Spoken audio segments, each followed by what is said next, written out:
neighbors. Everybody needs good neighbors with a little understanding.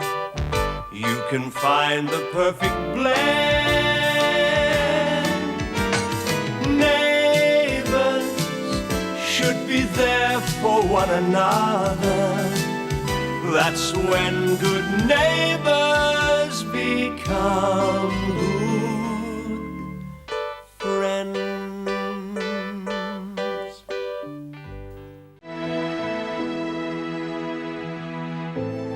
That just suits me fine.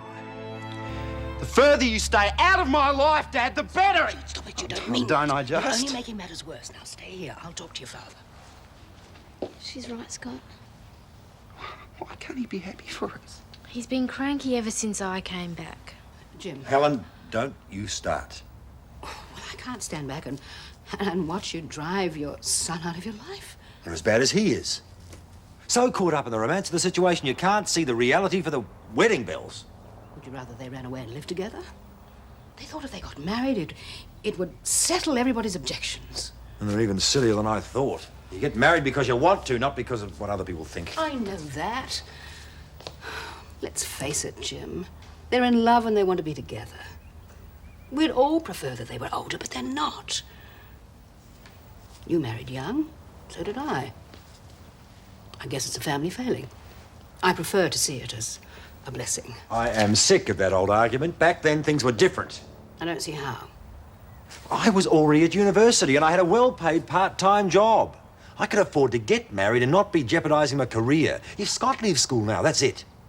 He'll be an unskilled worker for the rest of his life. Well, he could go to tech at night, study part-time. Oh, sure. Then he and Charlene will never see each other. What a great way to start a marriage. Oh, Jim, look, why don't you sit down quietly with him and explain how you feel? Well, if he can't figure that out for himself, there's no point in me trying to hammer it into him. Hello, Mrs. Mitchell. Hello, Jane. Harold? I might just go and see how Nan's feeling. Goodbye, Mr. Bishop. Yes, goodbye, Jane. And say goodbye to your grandmother for me, when she remembers. Okay. Are you going back to Queensland? Oh, no, just staying at Lassiter's until I've had time to work out what's best for the future. Oh, I'm glad. Are you?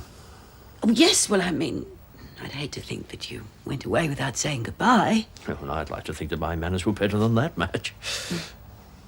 Look what I've got. Lucy found it inside an old tin. Good for Lucy. No, I'm glad that you got it back, Madge. Yes, I'm glad too. Well, I've never been in this situation before. But I believe the gentlemanly thing to do is let the lady keep the ring after an affair of the heart ends like this. Oh, no, I could never keep anything of this value simply as a gift.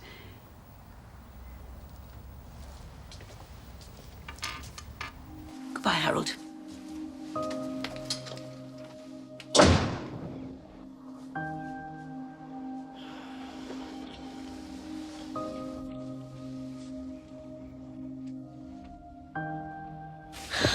He doesn't even want to know about Scott, his own son. Said he won't even discuss it with him. Well, must have come as a bit of a shock, especially hearing that you two were getting married from Rob Lewis. Yeah, you shouldn't have heard that way. I don't reckon it would have made any difference who told him. He said he won't even come to the wedding. Give him time to get used to the idea. Look, I'll bet you a week's pay packet that when the day comes, Jim Robinson will be sitting in the front pew with a grin from ear to ear. How can you bet your pay when you haven't got a job? And that's the best time to do it.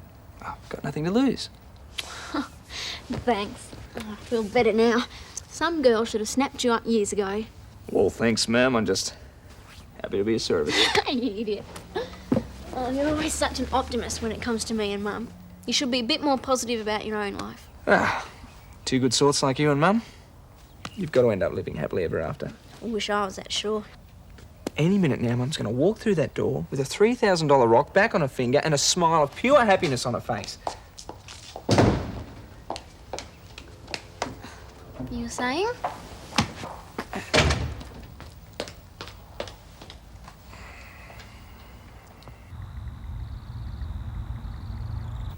Thanks a lot. Who's on the phone? Police. They found the car. Great, now you can sell it properly and you and Charlene can use the money. Did the thief do much damage? Not really, just set fire to it. It's a burnout wreck. Oh, darling, I'm so sorry. Oh, it could have been worse. It was used in a robbery first. I can't understand why they didn't arrest me. Don't be silly. Well, at least you'll have the insurance money now that they've found it. Yeah, well, I don't care about the money, Gran. That was my car, and it meant a lot to me.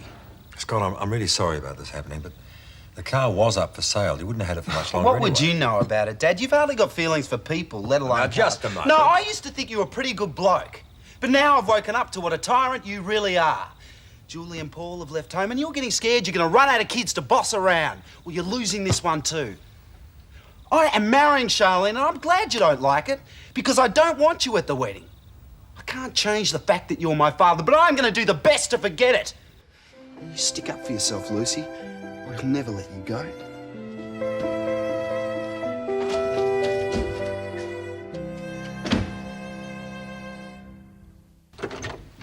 Come in. Not too early, are we? No. Hey, Luce. Lucy, don't you have homework to do? Only a bit. I want to talk to Paul and Gail. It's all right. We'll be here for a while yet. Okay. How are you, Jim? Well, as can be expected. What about Scott and Charlene getting married, eh? Trying to steal our thunder. Trying to ruin their lives, you mean? Jim, would you put the garbage out for me, please? How very subtle. But if it means I won't have to sit and listen to you lot enthusing about Scott's stupidity all night, I shall gladly make myself scarce. I think I'll put my foot in it there. Right up to the knee. But to be fair, he's only thinking about their future. How they're going to manage with Scott not having a career. This could be controversial. You reckon you can handle the Robinsons in crisis? Well, maybe I better find out before we get married, eh? Yes. Dad has been on my back all the time lately, and I've had enough. Oh, come on, Scott. Surely you're exaggerating. I am not. You don't know half of it, Mrs. Mitchell. Mr. Robinson reckons he won't come to the wedding, Mum. Good heavens, I didn't know he felt that strongly about it. Who cares? Better off without him, I think. Oh, you don't mean that, Scott. Anyway, Jim will come round once he gets used to the idea. I mean, you did rather spring it on us, didn't you? We thought everyone would be pleased. Who needs him anyway? I'm 18, so he can't stop me from getting married. And Charlene's got your okay. I don't recall being asked. But yes, you do have my okay. Oh, thanks, Mum. Well, considering how Jim feels about it all, perhaps you better live here after the wedding. Well, thanks, Mrs. Mitchell. Just until we get organised. Mind you, it won't be any gravy train ride. I expect the rent on the dot, and I want help around the house. Don't worry, we'll pay our own way. I'm not the irresponsible jerk Dad thinks I am. Believe me, Scott, if you were, I wouldn't want Charlene anywhere near you. Well, why don't we get down to a few details? Have you thought about a date or where you'd like to get married? I really want a church wedding, but we don't have to ask many people. I know it can get pretty expensive. Looks like I got back just in time. Can't discuss all this without me being here to help. What would you know about weddings? Well, not a lot, I guess. Who's going to give the bride away? Oh, I thought your grandfather could do that. Yeah, I suppose he is the logical choice. Why can't Henry give me away, Mum? No reason at all, now you mention it. Great. Well, that's settled then. What do you say to a little celebration? Lenny, get the glasses. G'day, that was quick. I told you I didn't have much homework tonight. Am I expecting anyone? I hope it's Scott. He may not feel very welcome at the moment, but I hardly think he'd ring the bell.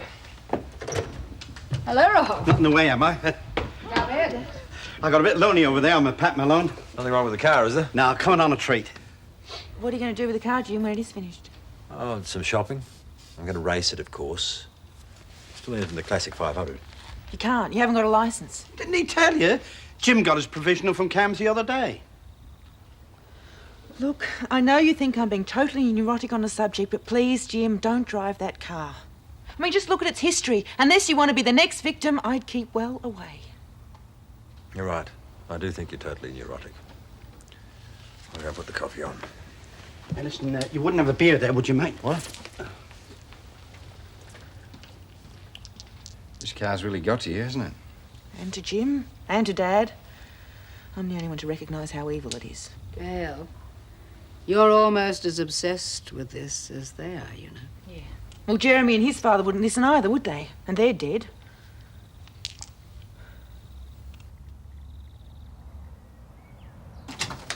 Morning, Des. Come in. Hi. Oh, just for a minute. Dad's got breakfast on. I didn't know you'd taken over the morning paper round. I don't think anybody's going to thank me for delivering these. They're back issues that have been piling up. I've just been putting off going to the tip. Oh. Now, Daff and I thought that if your grandmother read these, it might help her to remember things that were going on around her, help her get her memory back. That's a great idea, Des. Thanks. Oh, but what about the article Scott wrote? No worries. I got rid of those. Well, this is certainly worth a try. How is she today? Oh, she's a bit calmer. I just wish Daff would have asked Mike or me to fix that flaming wallpaper. It was an accident, Des. You weren't to know. Yeah, well, if there's anything I can do, just give us a yell. Des, you could give me some advice. Sure, if I can. Well, Nan keeps asking when Grandad's going to be home. I've already had to lie to stop her from calling his office, but I can't keep pretending it'll be in the next few days. She'll have to know the truth sooner or later. I'm just scared how she'll react. It's going to be an awful shock to find out he's left her. Yep, it really shook her when it actually happened. Look, I think you need professional advice. Ring Clive. Yeah, Des, that's a great idea, thanks. No worries. I wish I could do more. Oh, well, try not to get too down about it, okay?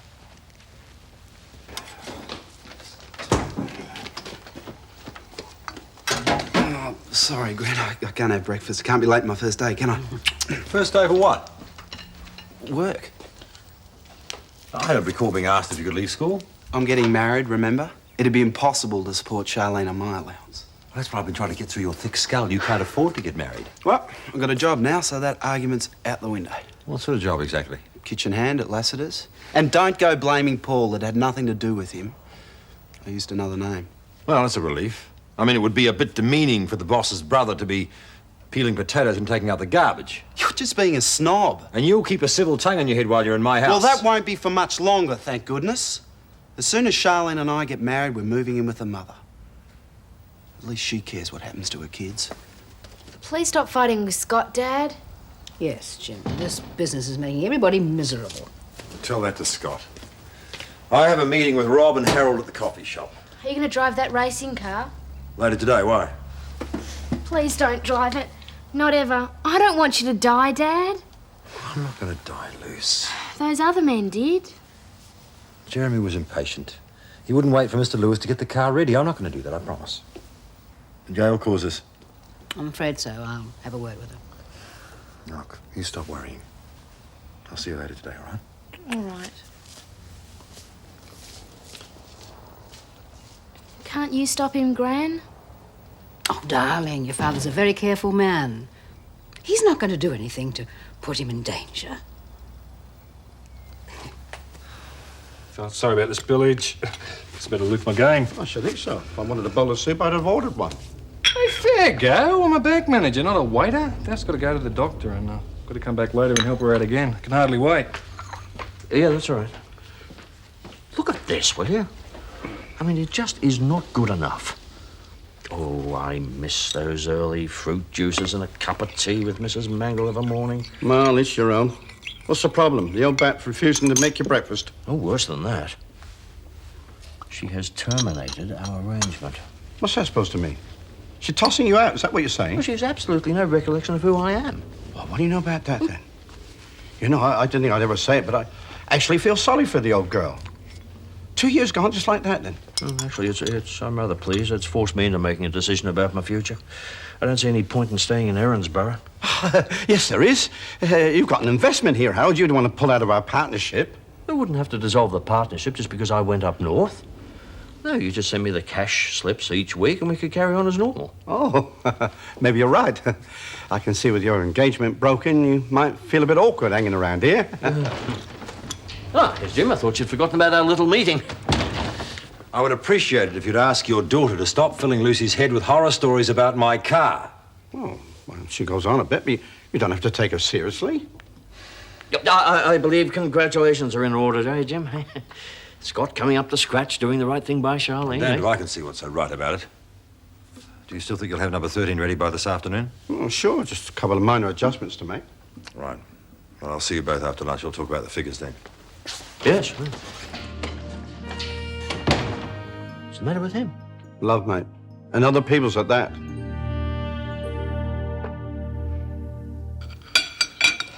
I can't find my brush. Where's yours? In my bag. These scrambled eggs are great, Lenny. Should try some. Oh, very funny, Henry. I should have left for work 10 minutes ago. No more late-night engagement parties, eh? Come on, Mum. It was great fun. Oh, Charlene, have you thought anything about your wedding dress? Do you know what you might like? Something old-fashioned and romantic. How about black leather with little mirrors all over it? Oh, shut up, Henry. I'll try and pick up some more bridal magazines on the way home from work, if you like. Charlene, if you don't get a move on, Rob Lewis is going to sack you. Yeah, I'm gone, but I know exactly what I want. That dress from my old storybook, the one Cinderella wore to the ball. Oh. I remember the dress she means. It cost a fortune. You better get your wand out of storage. Very good, I'll Mother. start working 24 hours a day. I can't afford a dress like that. Oh, don't worry, Mum. We'll figure it out somehow.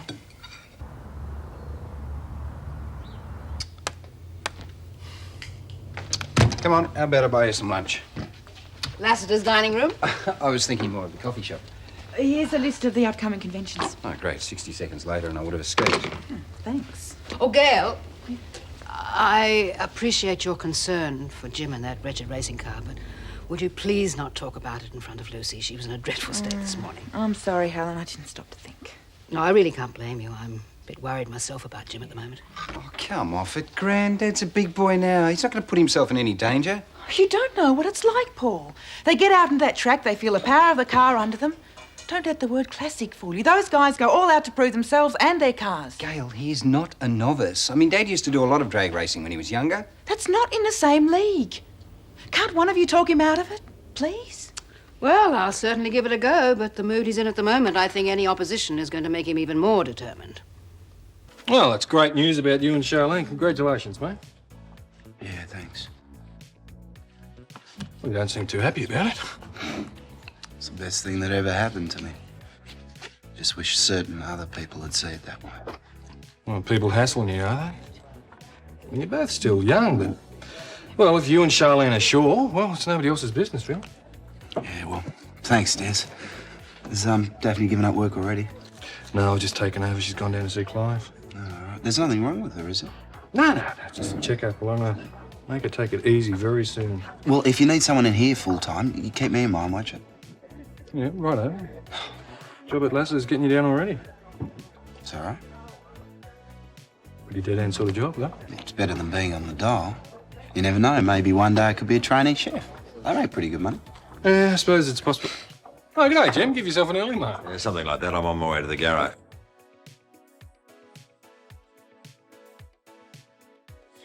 Can I get you anything? Yeah, just a sandwich. Anything you've got, mate, that'll do. Ham and salad? Yeah, fine.